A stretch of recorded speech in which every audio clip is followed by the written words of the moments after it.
हमारे शास्त्र कहते हैं कि मनुष्य अगर गिरना चाहे तो असुरों से भी नीचे गिर सकता है और वही मनुष्य अगर उठना चाहे तो देवताओं से भी ऊपर उठ सकता है। मनुष्य ही सृष्टि में एकमात्र ऐसा प्राणी है जो परमात्मा तक की दूरी तय कर सकता है।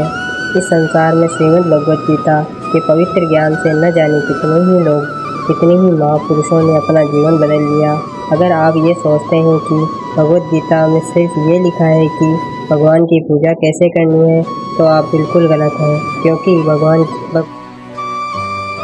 भगवद गीता ये एक किताब या धार्मिक ग्रंथ मात्र नहीं है, बल्कि इसमें वह पवित्र ज्ञान, वो नॉलेज इस पृथ्वी पर जितने भी लोग जन्म लेते हैं और उनका ये सिखाता है कि इस जीवन का असली मतलब क्या है, जीवन का असली मकसद क्या है, वास्तव में जीवन कैसे जिया जाता है, मनुष्य कैसे जीवन के हर क्षेत्र में सफल होकर खुशी और आनंद को प्राप्त कर सकता है। साथियों में पूरा प्रयास करूँगा कि बहुत ही आसान और सरल शब्दों में आप तक इस पवित्र ज्ञान को पहुँचा सकूँ, और इसके साथ ही मैं आपको बताऊं कि कैसे आप विभिन्न अध्ययन से मिलने वाली सीखों को अपने जीवन में वर्तमान समय के अनुसार उतार सकें और अप्लाई कर सकें।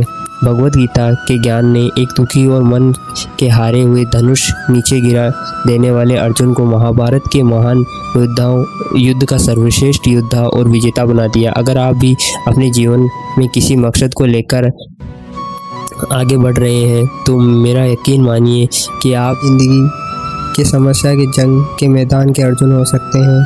इसलिए अपने जीवन के हर समस्याओं के समाधान के लिए इस पवित्र गीता ज्ञान को जानना आपके लिए बहुत आवश्यक है। आप चाहे कोई बिजनेसमैन हो, नेता हो, अभिनेता हो, गृहिणी हो या स्टूडेंट हो, या फिर किसी आयु वर्ग के क्यों ना हो, इस पवित्र ज्ञान में सभी की समस्याओं के समाधान और सभी के प्रश्नों का हल मौजूद है। और ऐसा आखिरी भगवद गीता में, और इसका क्या मतलब है?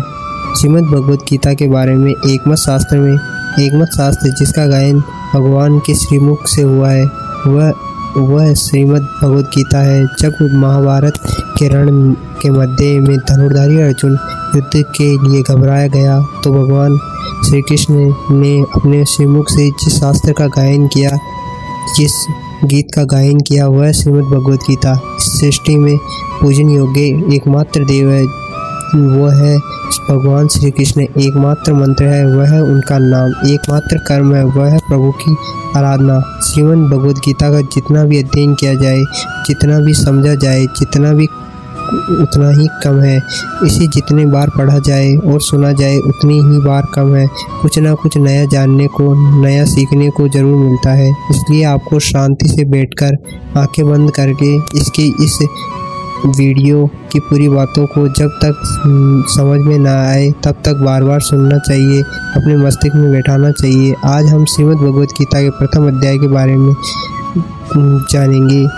आपको ये सीखने को मिलेगा कि कौन सी सबसे पहली चीज़ है जो आपको जीवन में आगे बढ़ने से रोकती है।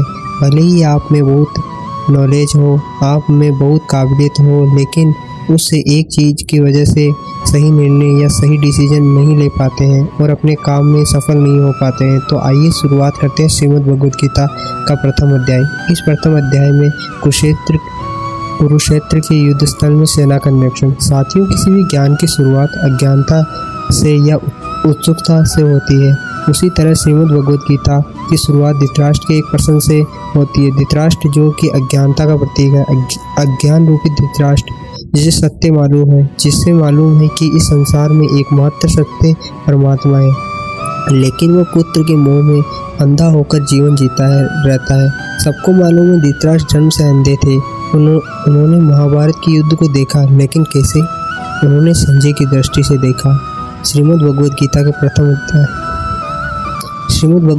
प्रथम अध्याय में के प्रथम श्लोक में धृतराष्ट्र कहते हैं, हे संजय, धर्म युद्ध कुरुक्षेत्र में युद्ध की इच्छा से एकत्रित हुए मेरे और पांडवों के पुत्र ने क्या किया? जैसे मैंने बताया कि धृतराष्ट्र अज्ञानता का प्रतीक है और संजय प्रतीक है संयम के, धैर्य के। जो अज्ञान है वह मन के अंदर है। अज्ञान से जो मन ढक चुका है वह धृतराष्ट्र है, लेकिन वह संयम रूपी संजय ये वो है जो जिसका जब तक पुत्र जीवित रहेगा, यानी मोह रूपी दुर्योधन जीवित रहेगा उसकी दृष्टि हमेशा विकारों पर रहेगी, हमेशा कौरवों पर रहेगी। श्रीमद् भगवद गीता के प्रथम अध्याय में प्रथम भाग में महाभारत के कैरेक्टरों की बात हो रही है।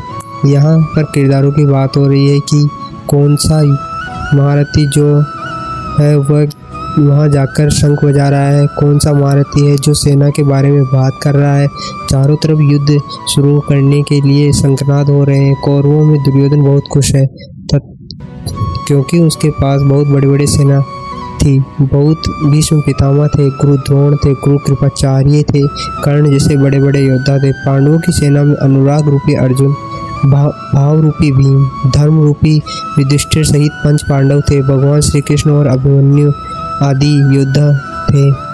युद्ध पूरी तरह से पारिवारिक युद्ध ही था। पांडवों और कौरवों के लिए गुरु द्रोण और कृपाचार्य दोनों एक ही थे, भीष्म भी एक ही थे। साथ ही साथ पांडव और कौरव खुद भी आपस में चचेरे भाई थे, लेकिन हर कोई जीतने के इरादे से रणभूमि में उपस्थित हुआ था।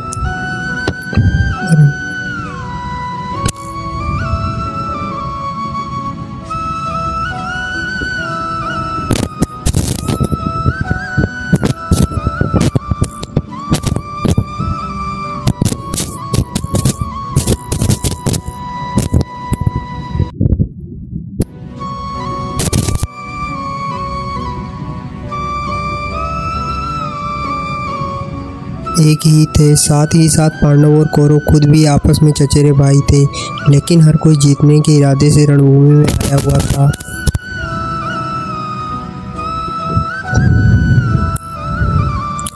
अध्याय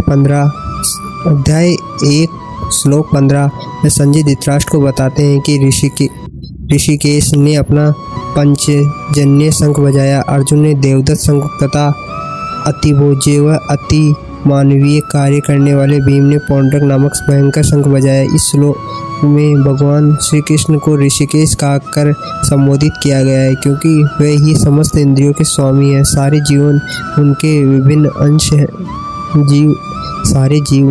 अंश हैं। अतः जीवों की इंद्रियों भी उनकी इंद्रियों के अंश हैं।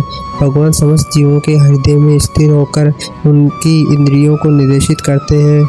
यहाँ कुरुक्षेत्र की युद्ध भूमि में भगवान श्री कृष्ण अर्जुन की दिव्य इंद्रियों को निर्देशित करते हैं, इसलिए उन्हें ऋषिकेश कहकर संबोधित किया गया है। आप जैसे जैसे श्रीमद् भगवद गीता को पढ़ते जाएंगे, आप समझते जाएंगे कि बहुत सारे किरदारों के बारे में आगे कोई बात नहीं हुई है। सिर्फ भगवान श्री कृष्ण और अर्जुन का ही संवाद सिमट कर रह जाता है, क्योंकि श्रीमद् भगवद गीता श्री मुख से जो शास्त्र निकला है वह सिर्फ और सिर्फ अनुरागी अर्जुन के लिए ही था।